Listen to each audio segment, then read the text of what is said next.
नमस्कार दर्शक बंधु आपण मैंने जानी बारंबार अभियोग कर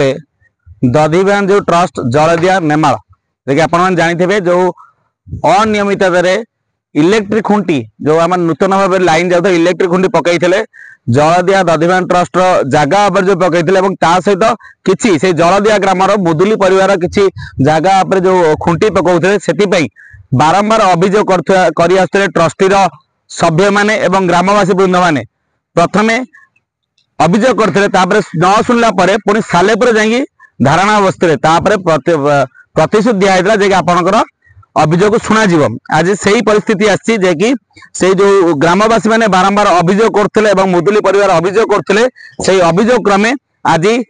टीपीसीएल जो अच्छा कर्मचारी माने अच्छा जो बेनियम भावे जो खुंटी पकाउते आप देखते से बेनियम खुंटी जो पकाउला से खुंटी को उपड़ा जाउची जो नियम अच्छी जो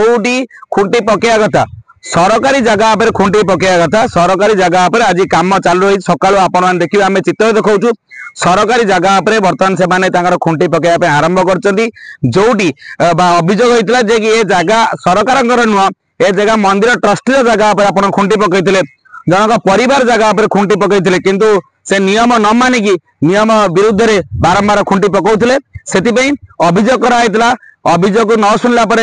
सालेपुर ऑफिस गणधारणा देते प्रतिश्रुति देते जे गोटे मास भितर से आपण जो खुंटी को उपड़ा आज आप देखते ये चित्र आम देखा जे कि खुंटी उपड़ा जाऊँगी खुंटी उपड़ा जाकि जो सरकार जगह जोड़े से ही सीधारे खुंटी पकईकी इलेक्ट्रिक जीव ये विषय धन्यवाद दिया कहीं जो ग्रामवासी थे आम सीधा आलोचना कर सहित जे कि नाई आम बारंबार अभियोग कर कहीं आपण मैंने जानते जेपर्यंत इलेक्ट्रिक तार न आसी जो विद्युत संजोग न से पर्यंत आईन कानून किसी न था सरकार जिते कम हो तापुर जदि आपण माने अभियोग करेंगे जदि नियम किसी ना ताले नियम जेपर्यंत जे परे जदि विद्युत संजोग होता है तापर कई नियम शुणवे ये हूँ सरकार गोटे थाए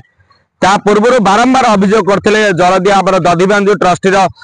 कर्मकर्ता सभ्य माने जो परिवार अच्छे जो बुदुली परिवार जमी जाइला खुंटी जाइला सालेपुर जा धारणा देते आज सरकार कथा शुणी से आज देखिए आप देखिपारे सकाळु से खुंटी उठा जाएगी जो जगार खुंटी पड़ता से खुंटी उठा जाएगी जो सरकार जगह जो नदी बंधर से नदी बंधरे खुंटी पड़ुची से ट्रस्टी जो अच्छा सभापति अच्छा संपादक अच्छा सभ्य मान अच्छा तरफ टीपीसीएल सब कर्मकर्ता धन्यवाद जन मुदुली परिवार जो निज जमी पकाउते